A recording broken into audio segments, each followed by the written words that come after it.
Good evening, ladies and gentlemen. I am Bharti, moderator for the conference call. Welcome to Brightcom Group Limited Investor Conference Call. The duration of the call will be for 1 hour. We have with us today Mr. Suresh Reddy, Chairman and Managing Director, Mr. Y. Srinivas Rao, Chief Financial Officer, and Mr. Manohar Mulama, Company Secretary. At this moment, all participants are in listen only mode. Later, we will conduct a question and answer session. At that time, if you have a question, please press star and 1 on your telephone keypad. Please note, this conference is recorded.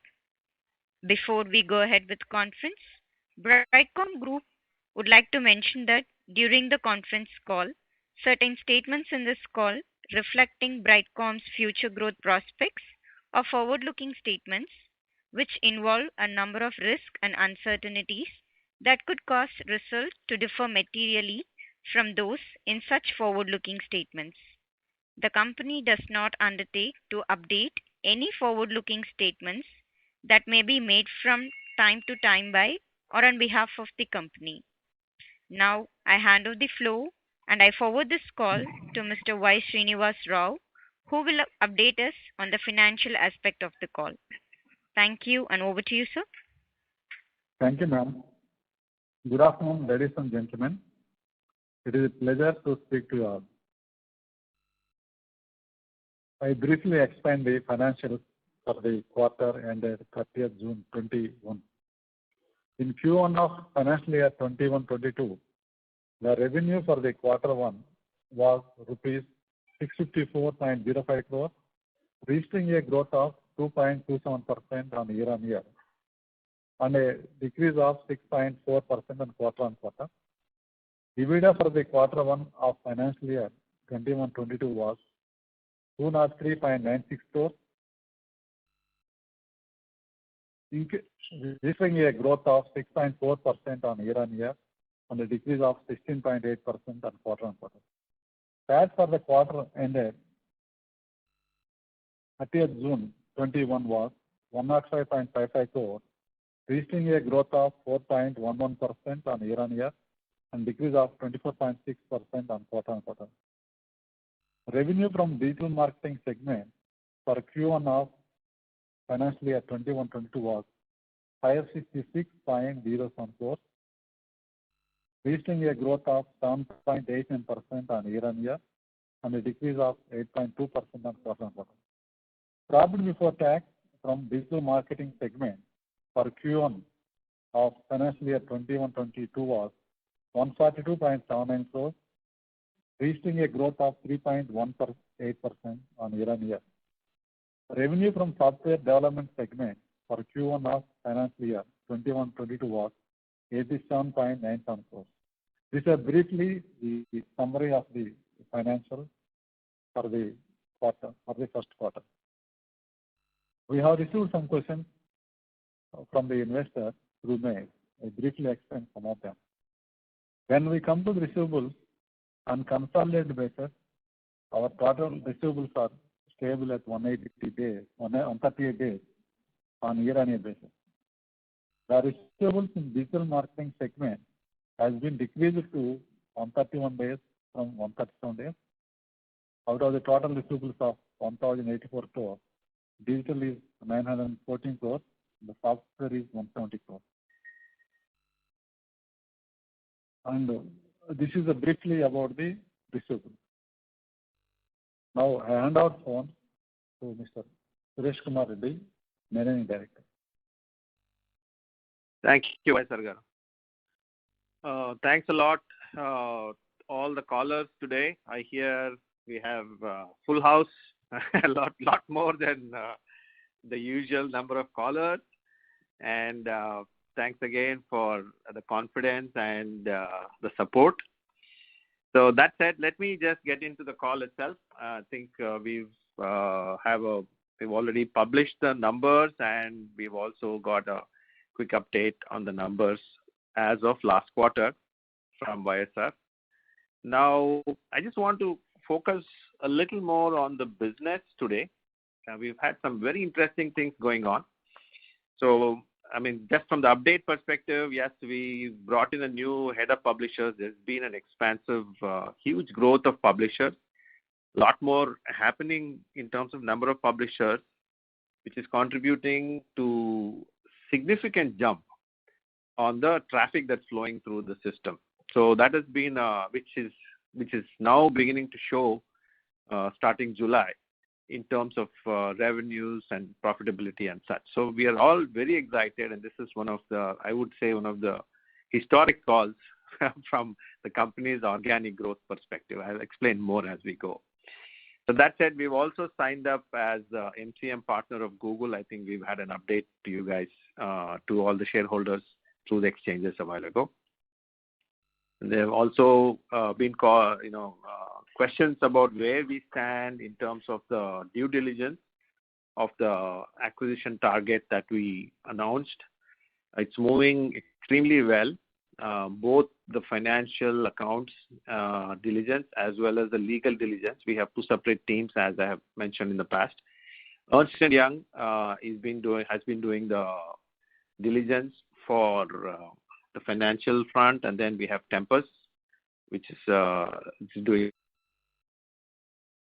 moving. I would say, if I have to assign a percentage, I would say maybe we are there almost 60-65% done. If you want me to give you an estimate on when this acquisition will be completed and when we will have the definitive agreement, it's hard to give a number, but it's looking very positive. So we hope to have this sooner than later.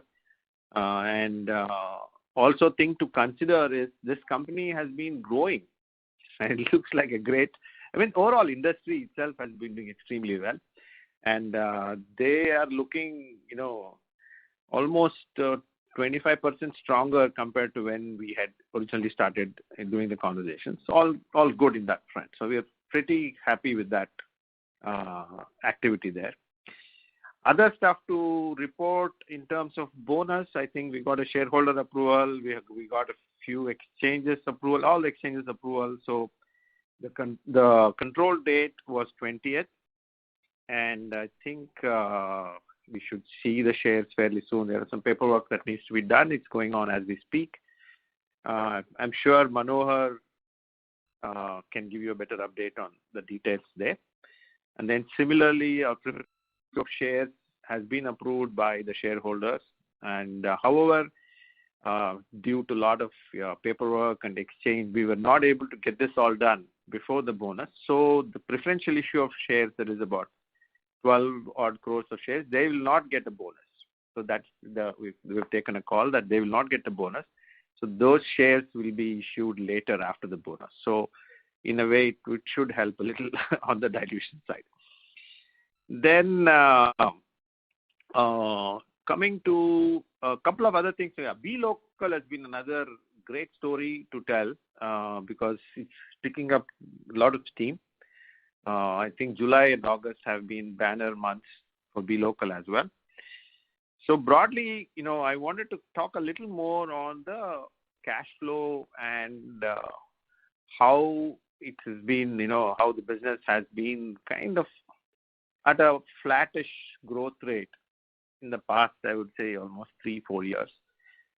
Primarily not because lack of effort from the team, or not because lack of sales ability, or not because lack of so many things, but mostly because there was a limit on to how much we could keep in the, how much we could buy and how much we could sell, and how much was in the receivables. So hence, we were looking to get a line of credit as well to address that. But few things have happened over the last 6 months where we paid off all the debts. We've been paying off debts. So a lot of money was drawn out continuously, and that has stopped. Plus, we've kind of controlled the payouts a little faster in July and August, so that also helped improve the cash position. And then on top of it, markets have been great from the digital perspective wise. Markets have been fantastic, I would say. Never before we have witnessed this kind of demand. So we were contemplating on giving a guidance out when we announced the result. However, we wanted to wait at least till the middle of August, So hence we kind of had a later call to see how things play out. So now we are very clear. We have a much stronger view on the guidance. So we just sent out the guidance numbers, and I'm sure you should be able to see from the exchanges. I'll elaborate on those numbers later on. So that's the general update on the business. There are a few questions also I would like to address here itself so that we don't have to go into the Q&A part of it. From the questions that have been sent to me by various groups and various shareholders. One question was about the stability of the stock price. Yeah, the price has gone up, I think, since August or so. Since July, I think since June or July, where the prices went up from 8 rupees odd to all the way to 50 some odd, and then there's been some correction that's happening in the market. Then there's a bonus issue. There's a lot of discussions on that, and the question, I don't understand what the question was, but I think they wanted to bring to the company's notice that we need to be cognizant of the fluctuations. We are trying our best to have as many updates as possible, to reach out to as many shareholders as possible, and so that has been the effort. And then there's a question regarding, are you going to be talking to institutions and larger investors? We should be starting fairly soon. We are still working on a few more things to happen so that it's more interesting a story. So we should start that fairly soon. And in terms of better results and growth rate, also there was a question. They're saying, why did you have only 4% growth rate in the last quarter? Yeah, I think it took a bit for all the realization to start making inroads. So you would see a really good quarter in the coming quarter, and the guidance talks about that. And the quarter after that would be even better from what we are looking from the internal team. And then there are questions about promoter pledge. I think right now it is only 8% of the promoter holding. It is not 18% of the promoter holding, which is not from 18% of the entire company. So which is much smaller, and it will also get smaller as we go. And we will ensure that we update you along that. And then there's a question, are there going to be any other write-offs or impairments? I don't see any coming, absolutely coming in the near future, nothing there. There's a question about how much connected TV work that we do, what percentage of our business. I don't have that number handy. Once we have that all, I think the question just came up now. I just check with the team on exactly how the breakup is. Usually we don't try to separate out, but I'm sure in the system there is a way to pull that out. We will pull that out and maybe do a quick update to the market on that. So that is that. There's also a question regarding how Reliance, Flipkart, Airtel, and a bunch of other large players in the market, in the Indian market, are trying to get into digital marketing and how it's going to impact Brightcom. Again, we've been in the business for a long time. We've worked with a lot of players. There are always regional players who will dominate, but it is a very collaborative marketplace. It is never that one player would come and take everything away. It's never that way because few people have advertisers, few people have publishers, few people have the ability to make the right slice and dice of the data. So it's always very collaborative. And being in the space for this long, actually, it only helps. And we are actually seeing the benefits of that already. That is all I had for now. We'll open up for questions, and then we may, talk a little bit about, where we stand on the bonus and other things. Maybe is Manohar on the call? Yes, sir. Yes, sir. I am on the call. Okay. Manohar, maybe you quickly update that, and then we can go for Q&A. Sure, sir. Sure. Thank you. Yeah. Good evening, shareholders. This is Manohar. I would like to quickly update regarding the bonus status. So, we have actually applied for the in-principle approvals, and then we got the approval. And then regarding the preferential conversion of warrants into equity, we have done 5 tranches from time to time. We have also informed the stock exchanges on that. we have also received the listing approvals for all those tranches, and then we are awaiting for the final 2 tranches, final trading approvals from the exchanges. Hopefully, we'll get them tomorrow, and post which we'll apply for the listing applications for the bonus. And hopefully, we are trying our level best to credit the shares on August 27th. That is, by this Friday, hopefully the shareholders will receive the bonus shares. Okay. Thank you, Manohar. Thank you. Bharati, maybe if you could go for Q&A now, and if you have any questions, then all 3 of us can address them. Sure, sir. Thank you. Thank you, Bharati. Ladies and gentlemen, we will now begin the question and answer session. If you have a question, please press star and 1 on your telephone keypad and wait for your turn to ask the question. If you would like to withdraw your request, you may do so by pressing star and 1 again. Ladies and gentlemen, if you have a question, please press star and 1 on your telephone keypad. First question comes from Amit Rao, an individual investor. Please go ahead.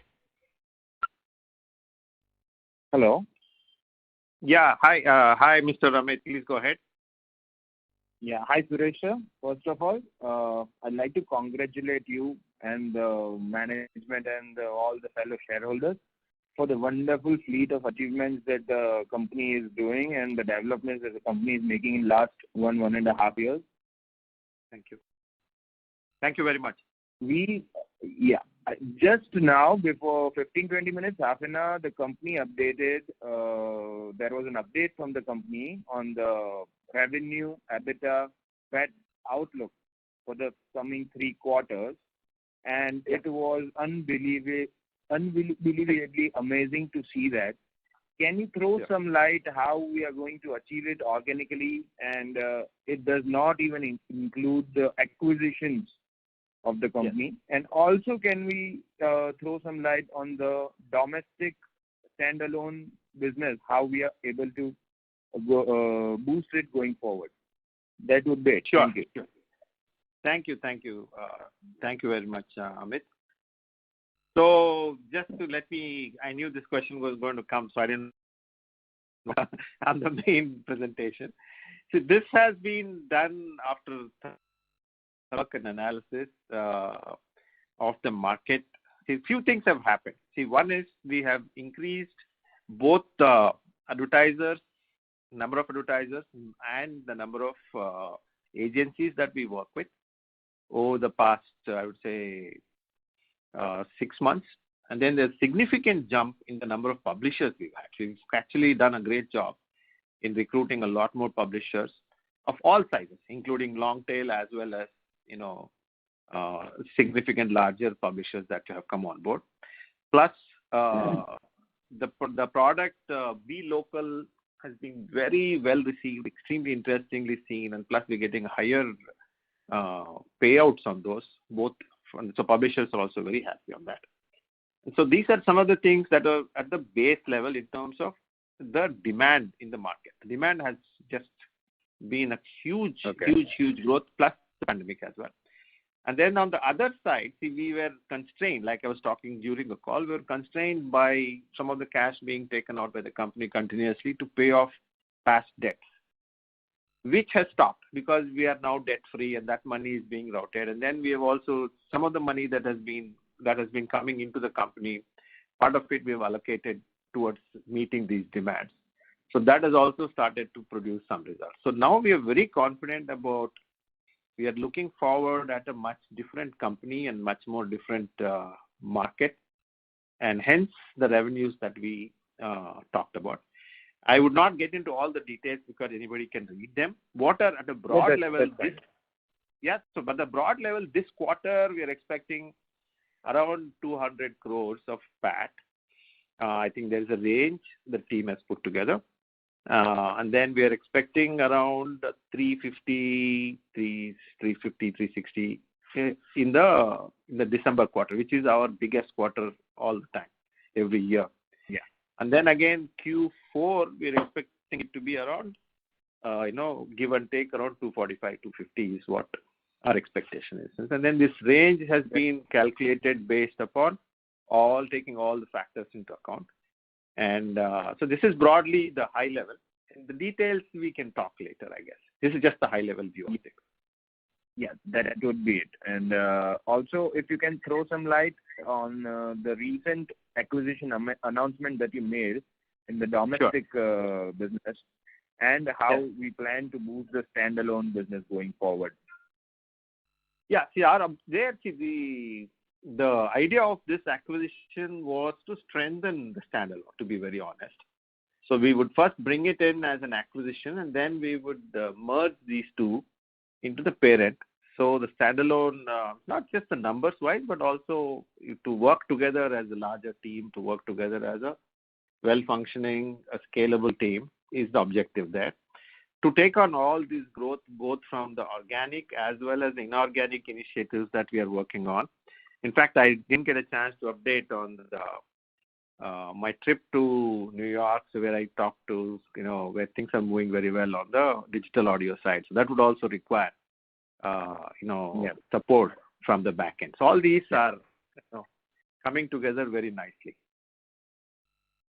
Okay, sir.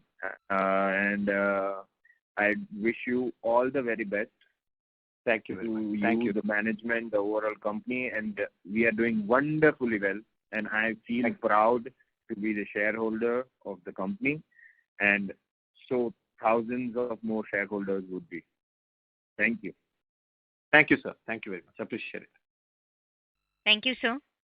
Next question comes from Varun Gandhi, an individual investor. Please go ahead.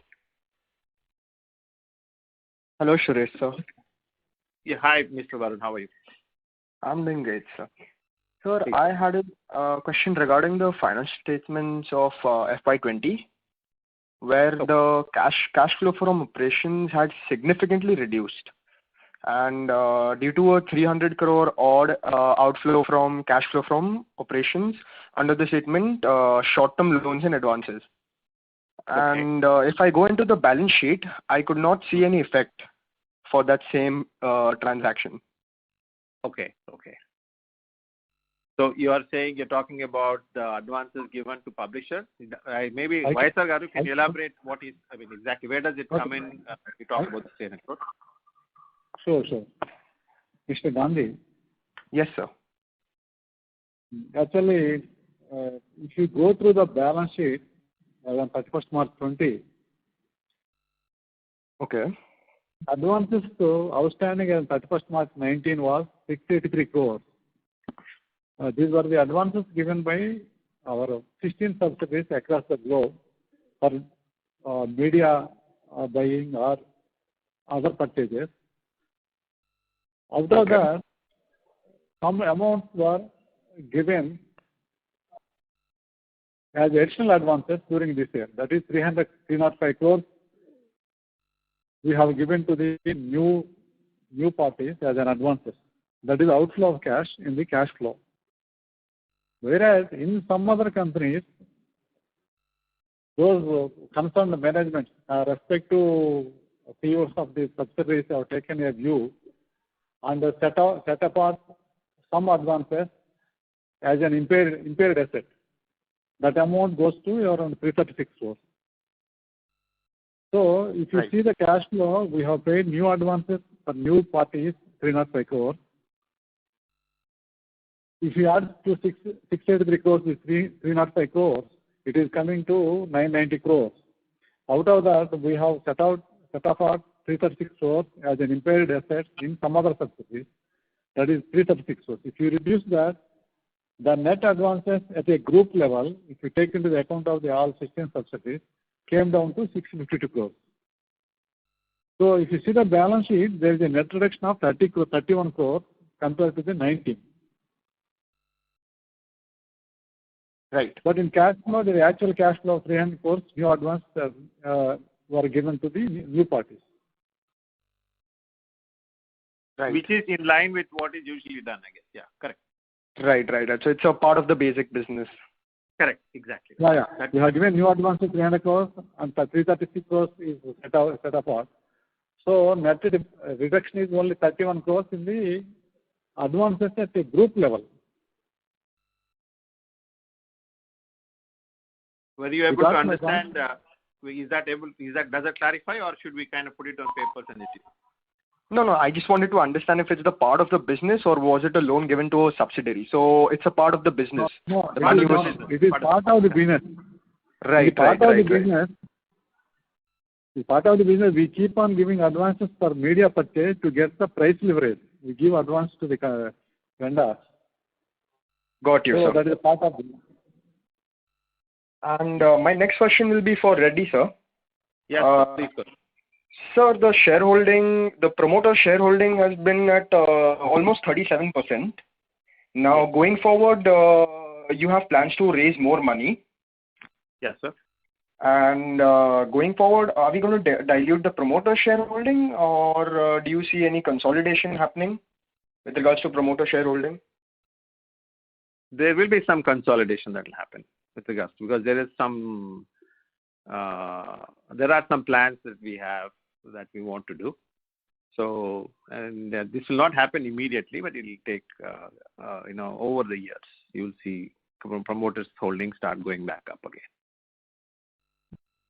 I don't know if I've answered your question, but broadly I can give you. Yeah, I got an idea. I'm actually optimistic about itself. Because myself. We also, as promoters, we are also very keen on getting benefited by the growth of the company. Obviously, it's just a matter of juggling a few things from our side that we have to do.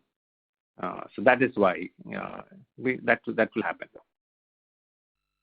Thanks a lot for the clarification, sir. Thanks a lot. Thank you. Thanks a lot. Thank you for your call. Thank you. Thank you, sir. Ladies and gentlemen, if you have a question, please press star and 1 on your telephone keypad. And participants are kindly requested to restrict with 2 questions in the initial round and may join the queue for further questions. Next question comes from Sandeep Sudhakaran, an individual investor. Please go ahead. Hello, sir. How are you? Hi, Sandeep. How are you? Yeah, thank you, sir. I'm doing good. Yeah, sir. Thanks for being on. I have only one question. Like, we used to come on television business channels after the quarterly results. So when can we expect that to start again? See, it used to be that. It's a good point. I used to be pretty much every quarter on either ET Now or CNBC, or sometimes both. A lot on NDTV actually in the past.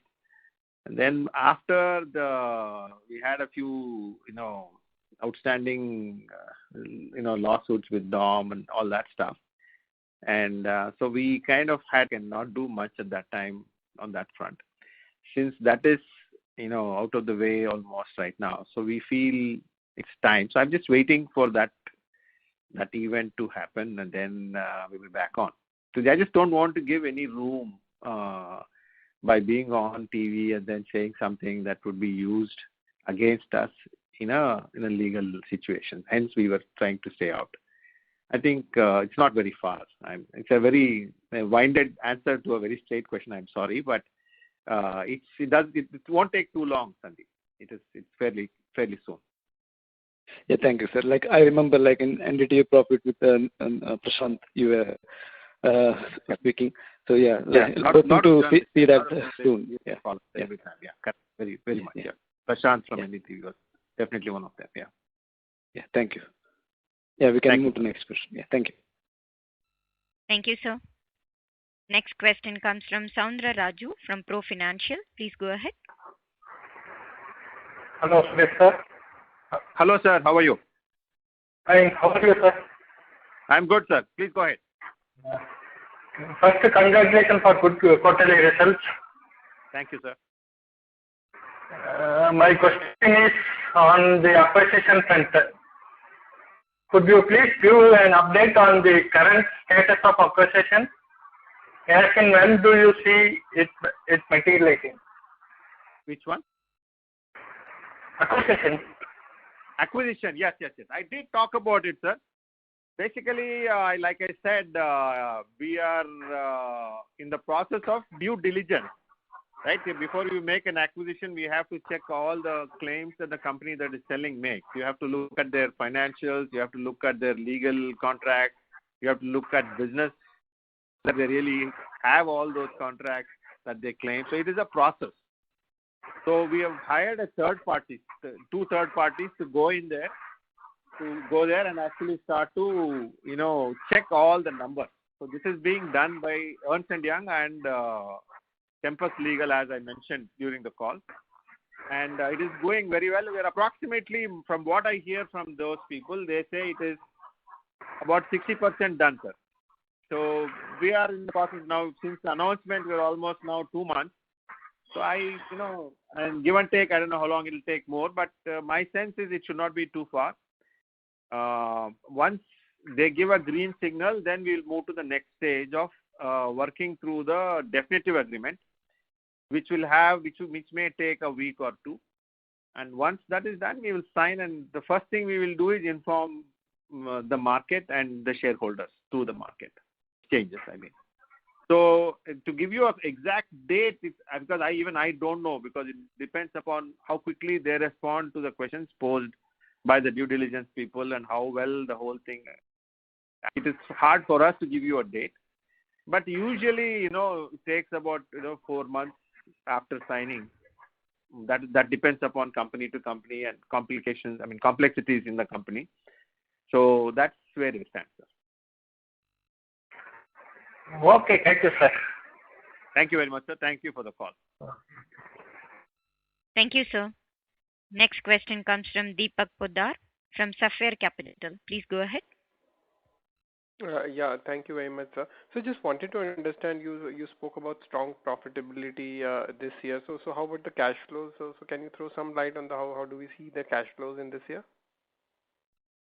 Yes, sir. That's very important, actually. Yes, we are evaluating the same as we speak, because whatever additional cash flows that we are achieving, there is enough business, so we are actually going after that.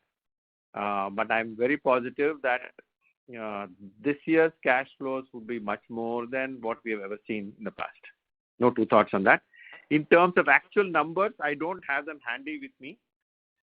We will try and update that. It may be a little hard to predict as of now, because you're doing more of a guidance. It may be hard to have a guidance on the cash flows, because it depends on a few things. Because some of the money would be used, if there is a lot of money that's throwing at us, then we maybe use it towards the acquisition payment without doing too much dilution.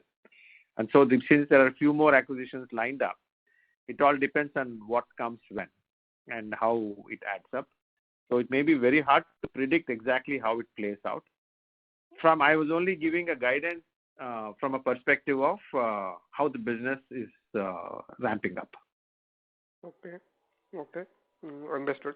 And something on your dividend policy. So what's the dividend payout we are looking at? Because we have been doing quite a good profitability last even 4-5 years, around 400-500 crores. But dividend, on the dividend side, I see like maybe 5%, 10% dividend we have given in 2016 and 20. Yes, sir. Agreed. The reason is, again, we are using part of the funds to clear off old debts and in all kinds of different situations in the past. So, but going forward, we've already announced the dividend policy that has come out last year. So that we would stick to the same policy in terms of, it will be a percentage of the profits will be distributed. But since it is a growth tech stock, as I'm sure you can appreciate, we feel part of it, we would like to put it back towards growth of the company, because the markets are conducive and it's efficient use of capital. So we would like to, not completely dividend out all the cash flows. We would like to keep some towards, acquiring more business and growing the business, because it is important to scale up as well, sir. That is the thinking there. So what is the percentage of profit that you are looking to distribute as dividend? That's roughly around 20% is what we have. I think we have it in the policy. I'll have to double check that. I think it's about 20% is what we had announced. 20%. Okay. So So if you're okay, understood. Sure. Okay, yeah, that's from my side. Thank you. Thank you very much. Thanks. Thank you, sir. Next question comes from Suresh B from Mars Capital. Please go ahead. Hello, Mr. Reddy. Yes, Mr. Suresh, how are you? Thanks for being on the call. Thank you very much for posting the wonderful results for the last couple of quarters. And I have a couple of questions on dam issue. Okay. And that is one thing. And do we have any, near plans to, buy shares from the open market for employee stock option plan? Yes, sir. Yes. Good question. Very good question. On the DOM, I think we have talked about it. We are in the process of closing out because the conversations are set.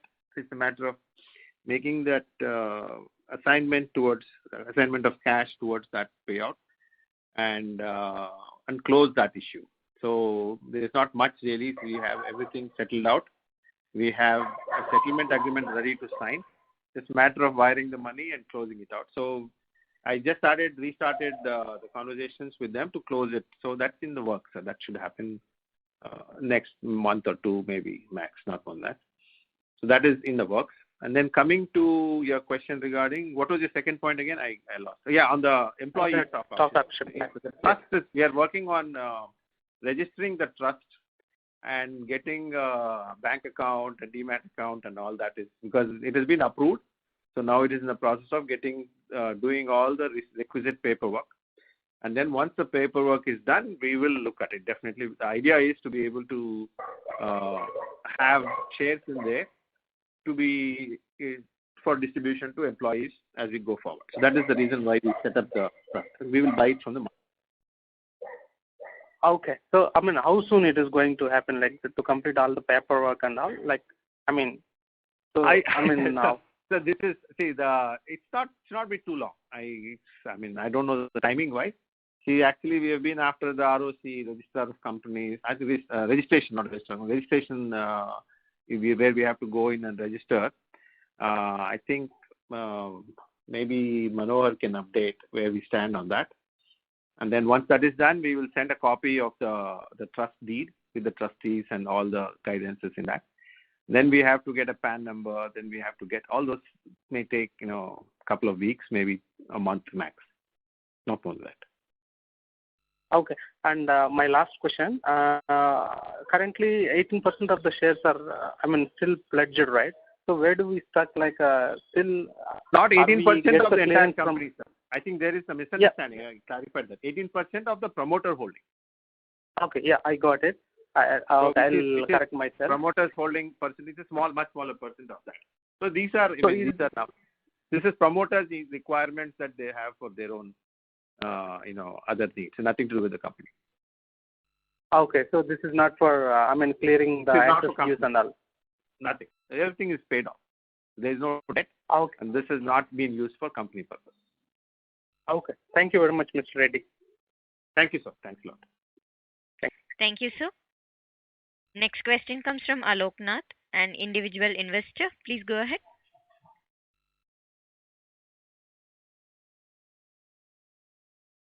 Yeah, hello. Hello? Yeah, Mr. Alok, please go ahead. Yeah, you're audible. Sir, I'm really happy. I never experimented. From last 2 quarters, I was trying to question you. I just finally got the chance. With all the recent updates and improvements and every other investor, I'm also very happy, sir. Thanks for all the updates. Thank you, sir. I just wanted one quick question. We have in the reserves column, right? We have huge amount actually. That amount, why we are not able to utilize for the acquisition? That was one question actually. Okay, sir. Okay, sir. Vaisar Garu, can you explain exactly what the reserves in the balance sheet means?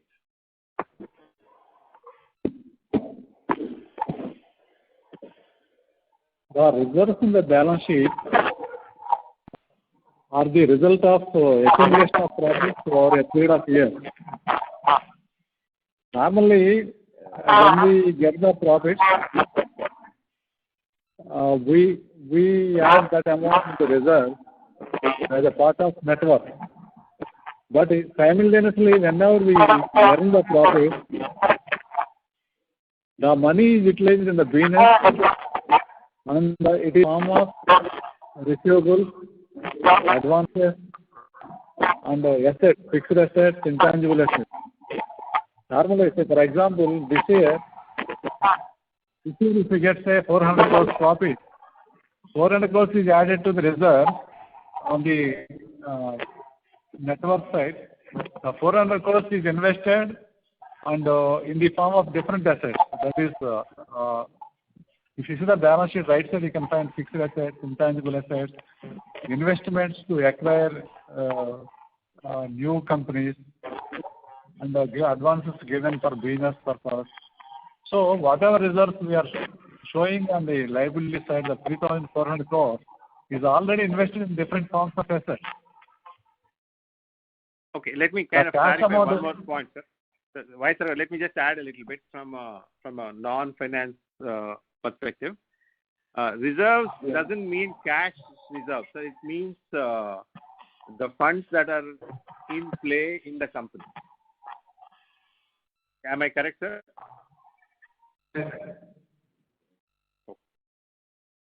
Okay. Sir, and one more question. Actually, this question is for your team as well, but mainly for you. So actually, Brightcom Group mainly is focused into the digital segment. So my main question is like in the digital, like if you see like the past 10 years itself, there is like continuous improvement is happening in the digital field. A lot of new technology and trends is keeping on coming, and old ones are just getting outdated. So correct.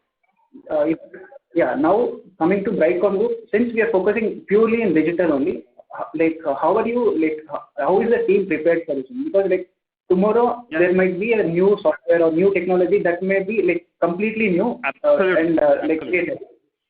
So how is our team completely working on that? That is one question I have. And is there any plans for diversification, or will we only be focusing on digital side only even in the future? Great question, sir. This actually answers a lot of questions that people do raise, that why there is so much money towards product development and all that. So the way I'll give you a little, it'll take me 2-3 minutes, so if you can allow me. See, when we started the company, sir, we were looking at it from an engineer's paradigm, as they call it, where you go build a product and you hope the market will buy. But we have changed from an engineer's paradigm to a marketeer's paradigm, from a mindset, from the way the team works. So we have sales, we have account managers in the market who are working with the clients continuously, understanding their needs, and accordingly innovating on the product. So the innovation in the product doesn't happen just because the engineer had a bright idea, but it has to really address a future need of the client. So that loop has been closed years ago. In fact, to validate that, for example, the Brightcom solution that we came up with almost 3-4 years ago, it's kind of become the bread and butter today, was how the video advertising was taking off. And we felt that this is going to be how the market will move forward, because obviously we are all watching more video. So we built out a programmatic solution for video called Brightcom, and we were rated #1 in the world. We were one of the earliest networks to come up with a solution like that. So on the same line, the team is always looking. There is a dedicated a group that is continuously looking at evolution of the needs in the market and accordingly building products. And we do invest portion of our money towards this, because that's how we stay ahead, and that's how we are able to sustain over the years. To give you perspective, this company was started in 1998, and today we are in 2021 rather. So it's almost 23 years. So for us to stay and to be on top of it, the idea, we believe that it has to be driven by market needs, and it has to solve future market needs, is what we feel is very big. And then we did try a few other things in between to do like an IoT product. Some of them did not work. obviously, because some do and some don't, but that is part of running a tech company, because you will have a few, and the spend is not so huge that it will impact the business altogether, but there is a sane, rational way to allocate these funds towards product development, and how we run products is very, very critical, sir. So it's a very deep, long question that we need to answer. And the second question I missed out. What was your second question again? I forgot. That's what, sir. Due to this was one of the problem statements. So for that, are we going to diversify our company into other? Yes. We see, one thing we believe today is just like what internet was in 1998. The tech enablement of all the different things in the world today would be driven by AI, IoT, whatever you want to call it. Basically, an intelligent system, not the old heuristic way of writing stuff, but completely which is driven by smarter systems around us, including how advertising works, or otherwise is going to take the front stage for the next 20 years, is what we believe. So it is important for us to invest in that. In fact, we have a small team that has been at it for a while now, for almost a year and a half. And we are doing a few areas. We have been doing a little bit on agriculture. We also have a product for digital advertising. So there is absolutely a lot of room for us to expand into that without deviating from the core. And if you really broadly look at it, it comes down to data, sir. It comes down to how data is collected, assimilated, and used smartly for the benefit of the end user. So that is broadly the net of what we stand for. Okay, sir. Yeah. And since you brought this to notice, since like you said, you are even into agriculture also. Do we have any product into agri-tech also? No. So we are not. See, it's more to do with AI and how data is stored and how data is processed. So it's that part of the AI part of agriculture. We are also doing for e-commerce. So it's across the different segments, but the core being how AI can be utilized from a profit-making perspective, not an experiment perspective. So whatever we are doing is profitable today within the AI realm as well. Oh, okay, sure. Thank you, sir. And sir, and even now, like you just said, now data is the one thing which is very key here. Now, trends may change in the future, or now itself there is a lot of scope in data privacy. A lot of people are not willing to share their data. Like the people are understanding about this one. Previously, that importance was not given to this input. So, but for our ad, this data is very important. So for that one, how we are able, is there any plans for tackling that also? Because for us, this data is very important, but in the future, I'm sure privacy will be yes, please go ahead. Yeah, I think your point is well taken. Yes, we are extremely careful and we take data privacy very seriously as a business across all, whether it is, so we follow all the best standards in terms of making sure there is no violation of any kind in the company. So it's very, very important. And that said, we are also, we have a lot of ways of segmenting, of approaching a potential. End of the day, our service, when you look at it from an advertising perspective, it is not infringement of privacy. It is more of facilitation of what you're looking for. Let us say you're trying to buy an airline ticket, and for you to get the right price airline ticket is actually a service to you.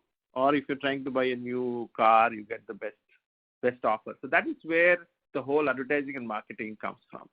Not trying to come into your space or trying to see what you're doing with your browsing behavior or such. So it is very important to be very smart and separated on how you handle this. Yes, there is a lot of debate on this at the highest level companies in the world, and we believe that offering the right solution to the right person is the key, and that can only be done through better technology. And hence, we do continuously invest on products and technology that will enable that. Thank you, sir. Next question comes from Vipin Dwivedi from Blissful Life Enterprises Limited. Please go ahead. Hello. Yes, Mr. Vipin, please go ahead. So actually, as you mentioned many times in previous phone call, that the DOM issue is settled. So is the Lycos now back to Brightcom? Or if yes, any plans to use this in the coming future? Yes. All yes. So no, I'm just saying. Now this definitely once we complete that transaction, Lycos will come back to us. It is not yet back to us. So the numbers that we have projected does not even include Lycos' numbers. So that is without Lycos' numbers. Okay. And so that is just to give you some perspective. And then once that comes, we'll have to see the state of where it is today as opposed to when it was transferred back to the no man's land it is today. So those things have to be examined, and accordingly we'll have to see how to utilize all the assets that group has for the larger good of the group. Okay. Thank you. Thank you very much. Thank you, sir. Next question comes from Ayan Bidan, an individual investor. Please go ahead. Hi, Suresh. Good evening. Hi, Ian. How are you? I'm doing good, Suresh. Actually, we are all doing pretty good now. Thank you. Suresh, since the last question I wanted to ask about Lycos Incorp, in fact, and I think you pretty much spelled it out, and you all have still not planned anything huge for it, like in which direction you are going to take it in. That's correct. No, we have ideas, but we'll have to wait for completion of the transaction before we start working on that. Okay. And I want to know, are we planning in the next 6 to 9 months to list overseas? List overseas is foreign listing. Foreign listing. No, I understand. Yeah, I know what you're saying. See, I mentioned in the last call about doing dilution at the subsidiary level. So if we can do at the subsidiaries, all the subsidiaries together, and in fact we did one presentation that while I was in New York we sent out, where we just included all the foreign subsidiaries and we did not include Volo MP, and we put all the others together into it, and we presented it to a few investors. And we are looking to see if we can dilute that, because all these are 100% owned by us from the parent company today. So we may dilute at that level. Whether we'll have to do through a listing or we'll have to do a private equity, we are open. There is no hard and fast rule here. So whatever works for us, whatever gets us the best valuation from a parent perspective, we will go for it. Okay, you all might even go in for private equity again if you get good valuations, that is. Yeah, at the right valuation, if you get some funds into the company at the right valuation, you do it. Okay, so we are looking at this. Maybe we are open to it as and when we get a good valuation. We are looking at raising funds at that level. Okay. Thank you, Suresh. That's all. Thank you. Thanks a lot. All the best. Thank you. All the best. Appreciate it. Thank you. Thank you, sir. Next question comes from Srinivas Govindarajan, an individual investor. Please go ahead. Namaste Suresh Garu, Namaste YSR Garu, and Namaste Manohar Garu. Namaste Srinivas Garu. Thanks for being on the call. Yeah. So my question was more financial and aimed to Mr. YSR. See, we have shown the receivables at 1,119 crores as of March 31st, right? Yes. And the number of debtor days is around 143. So I'm pretty sure that some of these debtors are aged over 180 days also. So are we providing for those debtors, or how is it? Because in our balance sheet, the asset side debtors constitute the major part, right? And if something goes wrong, then what is the insurance for that? Got it. YSR Garu, you want to first go, and then I can add to that.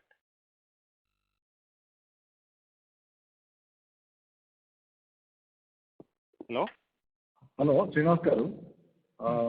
First, let me tell about business segment. We are operating in two segments. One is digital marketing segment and the software segment. In digital marketing segment, as on today, the receivables are about 913 crores. All are within 6 months. By average, the age of the receivables is 131 days. We are almost 100% recovering from the digital marketing clients. But whereas if you go to the software segment, as on today, we have about 186 crores, out of which there is small 2-3 parties are there above 180 days.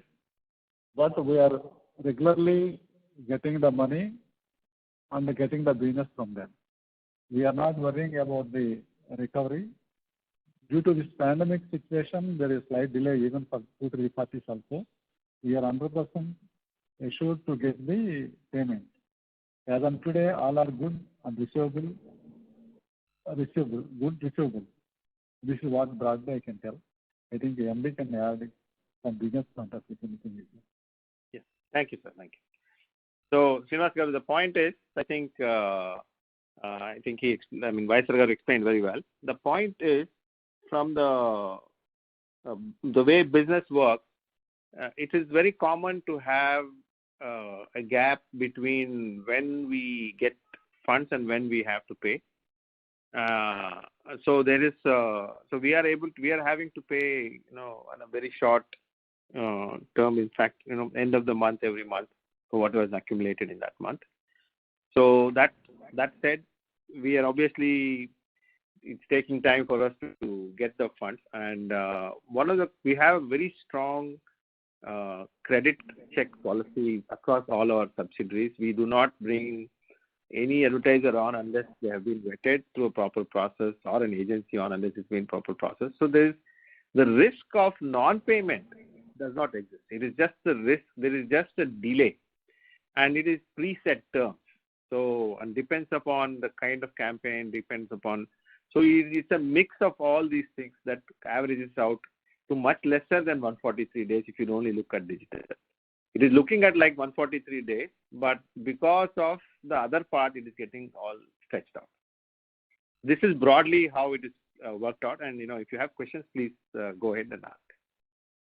No, sir, it's more or less clear, but only doesn't discounting work on this thing? I mean, on receivables, like you. Yes, yeah, exactly. Yeah, that is exactly the light of credit is nothing but discounting of receivables. Yeah. Nothing much, except the fact that they are distributed across various geographies.